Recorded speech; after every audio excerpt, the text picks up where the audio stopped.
So I'm at the Wellington airport. It's really cool. They've got like these big people in like metal, like, I don't know, like armor or something, and they're walking around being like, delete, delete. It's kind of cool. They must be filming like a movie or something. I have no idea what it could possibly be for.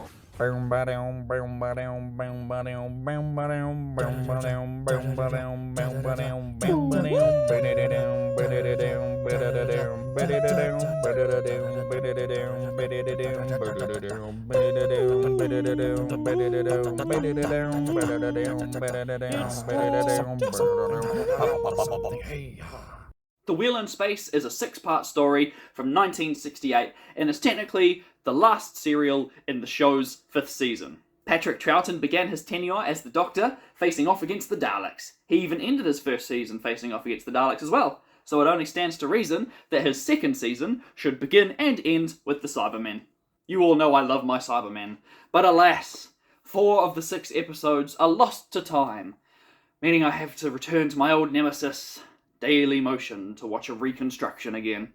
Thankfully, I made the wise decision to ditch those terrible 3D PS2 Sims looking character models I used to watch a lot of the first Doctor missing stories in, and I went straight to the old reliable Loose Cannon Productions Telesnap Recon. And I don't know if it was one of their more recent efforts, but it was really, really good.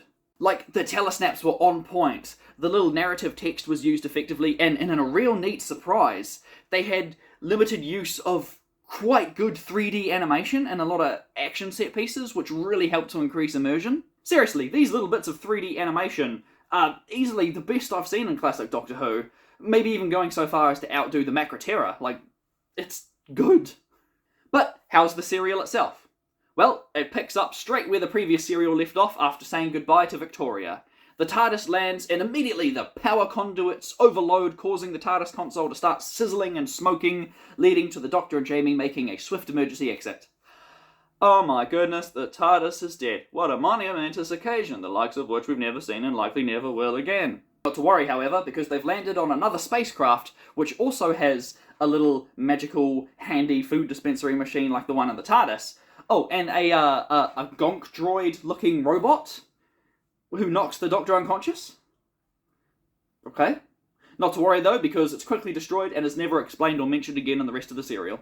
Starting things off on a positive note, the first episode sets up a really good, isolated atmosphere, kind of like the original Alien film, where you're stuck on this big old desolate spaceship with narrow corridors and a sneaking suspicion that you're not quite alone. That vibe does kind of show up here and there throughout the story once the Cybermen show up, but it's never as strong as it is in the beginning, when it's just Jamie and the unconscious Doctor. And then the actual story begins.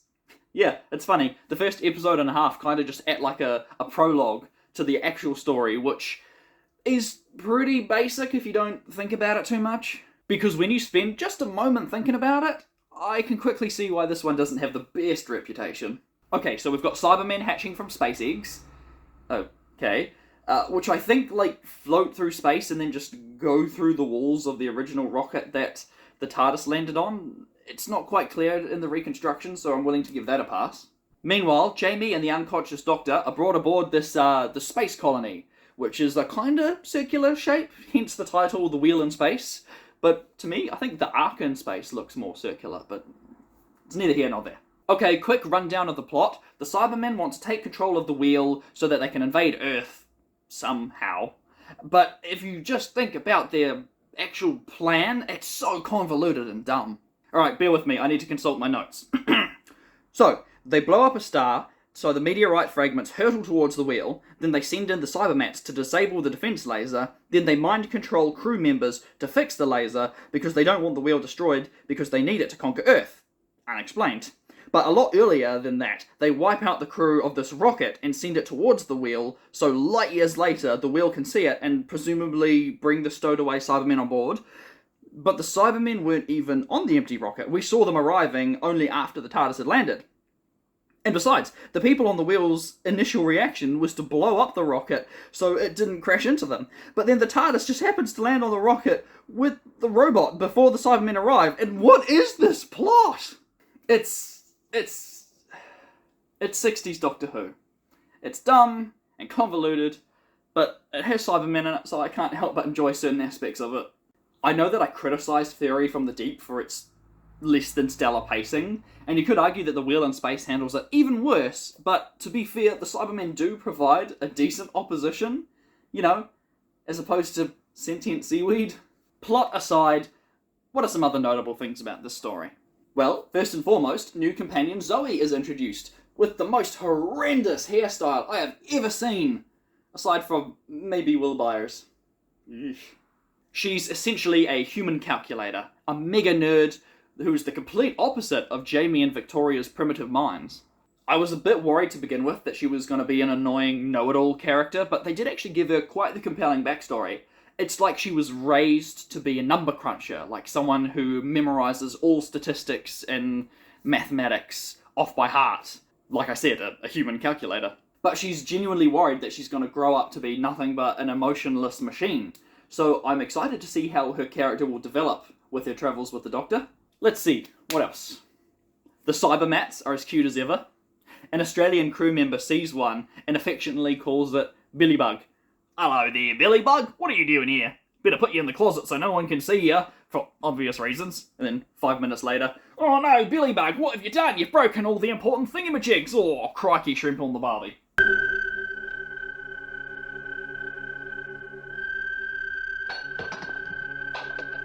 I swear the writers are just making stuff up for the Cybermen as they go along. For instance, the Cybermets now have the ability to hurt you or even kill you just by flashing their light-up eyes at you.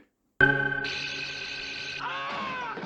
now the Cybermen can inexplicably mind control you just by zapping you with their little head laser. Kinda like the Clank Zapper from Locked and Loaded. They kill off some pretty major players in the story too. Billy, Gemma, the head honcho guy, so you really get the sense that nobody is safe. Oh, except the TARDIS crew, of course. Their plot armour is so thick, there's no way the Cybermen could ever cause a main character to die. What? Some more fun trivia for you. When the Doctor's knocked out, Jamie's trying to think of a fake name for him, for some reason, and he looks at a piece of medical equipment, which is basically just a table with some drawers in it that says John Smith Accessories, or something like that. And, like, seriously? This is where the Doctor got that John Smith alias from? A table? Thanks, Jamie. No idea how the Cybermen showed up, especially given the events of the Tomb of the Cybermen, whether it takes place before or after, or whether that cliffhanger at the end of Tomb meant anything. Doesn't really matter. At the end of the day, time travel means pretty much anything's possible, right? Here's hoping their upcoming redesign is any good. Last couple of things. I now have a new favourite Second Doctor quote.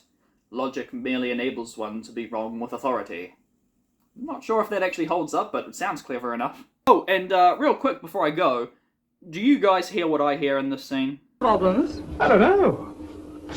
Shit, it's all in the mind here. It's all in the mind. I'll see. It's not just me, right? Well, that brings us to the end of The Wheel in Space, and to the end of this season, and to the end of this review. It's funny, it goes out in a weird way too, with the Doctor putting on this little headset and projecting his thoughts on a television screen for Zoe to see, which is literally just a scene lifted directly from Evil of the Daleks, I think, before cutting to credits. Random. Anyways, here's a random out-of-context clip before cutting to credits. I wonder. Doctor, what's wrong?